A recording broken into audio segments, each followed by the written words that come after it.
Hi there, I'm Lena Anani, and you're listening to She Wrote a Book, where I interview amazing women from all over the world who also happen to be published authors. I created this show to educate, entertain, and inspire you to be the voice you want to hear in the world.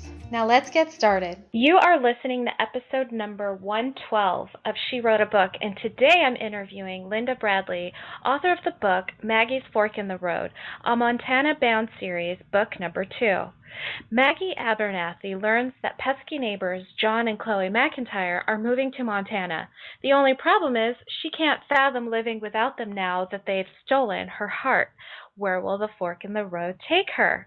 Linda's inspiration comes from life itself. Her women's fiction integrates humor found in everyday situations, as well as touching moments that make readers connect with her characters. Linda resides in Michigan with her husband and 2 sons. Again, her book is called Maggie's Fork in the Road, a Montana-bound series, book 2. You can find the link to purchase her book in our show notes for this episode at SheWroteABook.com/112.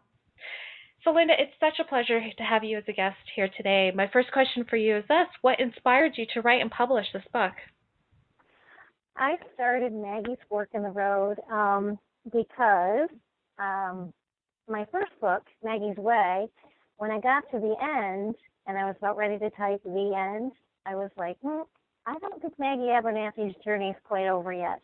So I plotted Maggie's Fork in the Road, and Maggie's Fork in the Road is Maggie's next journey.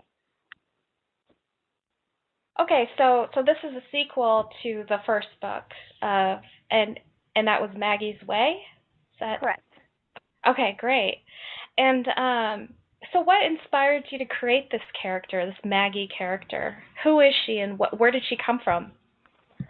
Maggie popped into my head while I was going through radiation for cancer, and I looked up some photographs on Shutterstock, and then Chloe McIntyre kind of popped into my head, and I looked up some photos of children, and I thought, you know what, these two characters belong together. And once I started thinking about them, they just kind of came to life. And when I found them, I kind of found my voice, and we went from there. That's great. So who are John and Chloe McIntyre? All I know is that they're her pesky neighbors. What else? Exactly. What else do we need to know? Exactly. In book 1, Maggie's Way, the house next door is empty, and Maggie's home for the summer as she's a school teacher on vacation trying to recuperate from her own bout of cancer.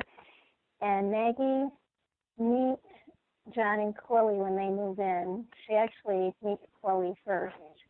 Chloe's a 7-year-old, pesky little girl looking for some friendship. Okay, great. And tell me a little bit more about your writing process. How long does it take you to come up, or how long does it take you to write? I'm curious, comparing the first book and the second book. I'm always curious. How long did it take you to do the first book, and then how long did it take you to do the second book? It took me about the same amount of time. When I started Maggie's Way, the first book, I completed that in about 4 months on a NaNoWrite. I'm not sure if you're familiar with that, but it's a program in November, and the author's goal is 50,000 words, and I've already begun it.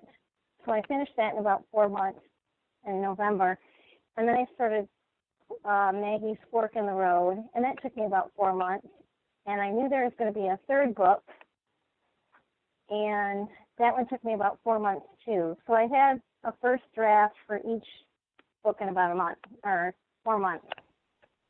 That's incredible. And how long did it take you to go from first draft to published?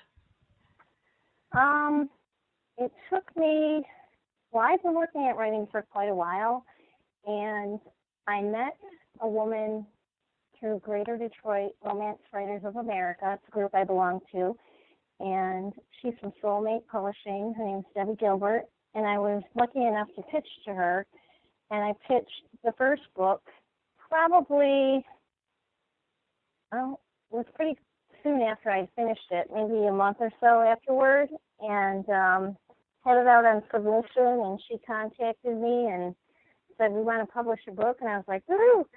So we just got rolling. That's fantastic. So you found, so you decided to go with a publisher versus starting your own publishing or self-publishing. Exactly. Self-publishing interests me, but I teach full-time, and I wasn't quite sure if I could devote the kind of time that I needed to self-publish something that would be polished enough. So I thought, I'm going to go with this Soulmate Publishing. They're a small company in New York, and it's been really great, and I've learned a ton. Awesome. Lovely.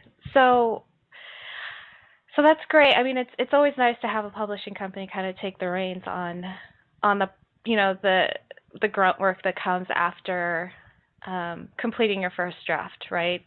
So some people do choose self-publishing. They're more of the bootstrapping personalities. They have the time to handle it, but it just goes to show there is a benefit to working with a publishing company. So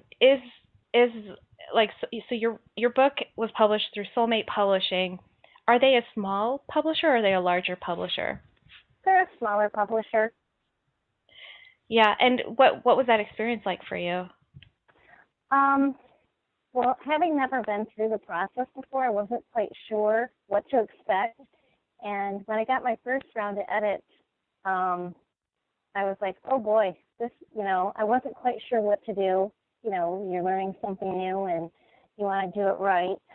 And it took some time, but when I did Maggie's Fork in the Road and I got that first round of edits, I was like, oh, I can do this, and I bring it on. So I was ready to do that.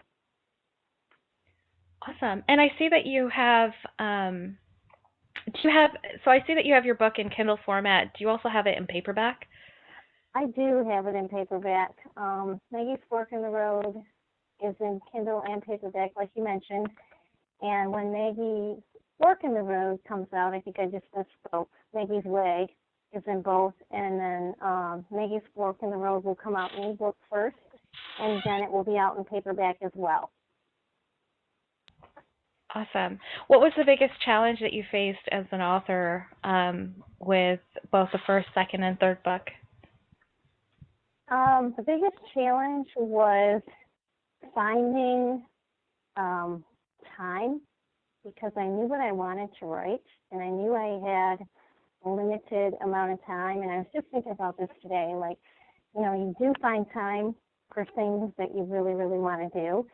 So carving out more time out of my busy schedule was probably the biggest challenge.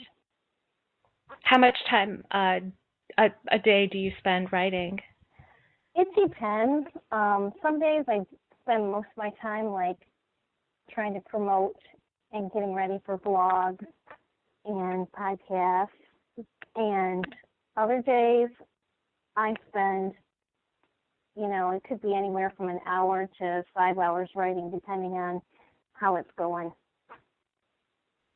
It's incredible. It sounds like your dedication is definitely there as a writer. And I guess that would make sense if you're able to produce the first draft in 4 months. That's incredible. How, before writing your first book, what was your prior experience with writing? I had read a lot of women's fiction while my kids were growing up.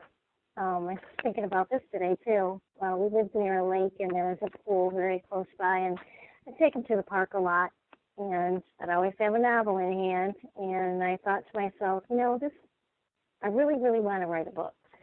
And I always thought I would write children's picture books. And then I started thinking about this women's fiction, and I'm like, I'm going to go for it. So I wrote my first manuscript, and I was lucky enough to just happenstance meet somebody who works for Random House, and she got me interested and kind of guided in the right direction as to finding a writing group. And I just kept plugging at it, and any chance that I had to talk to an editor or any chance that I had to talk to an agent, I did. And I listened to, criticism and went from there. That's incredible. I love it. What a great story. It's very inspiring. I'm hoping it's very inspiring. It's definitely inspiring to me, but I'm hoping our listeners are also inspired to see like how easy it is to decide to become a writer and how to find resources in your community that can help you move along in the journey. I love that. So Linda, what do you love most about being an author? I like connecting with people. It's always exciting for me when somebody that I don't know, like, sends me a message, or I had a woman meet me in a restaurant, and she said, "Oh, I'm so excited to meet you," and I thought to myself, really? But when somebody can connect to you and you can connect to them without knowing in a positive light, I think that's really great. Beautiful. Great answer. Linda, thank you so much for being our special guest today. We will have a link to your book in the show notes for this episode, and our listeners can find that at SheWroteABook.com/112 to learn more about our author and her awesome book. So thanks again, Linda. It's been a pleasure. All right. Thank you, Lena. Thank you for listening to She Wrote a Book. If you enjoyed this episode, then subscribe now so you can automatically get access to all new episodes, and feel free to share your inspired thoughts with us in the comments too. I'd love to hear from you. Until then, may you always feel good and make magic.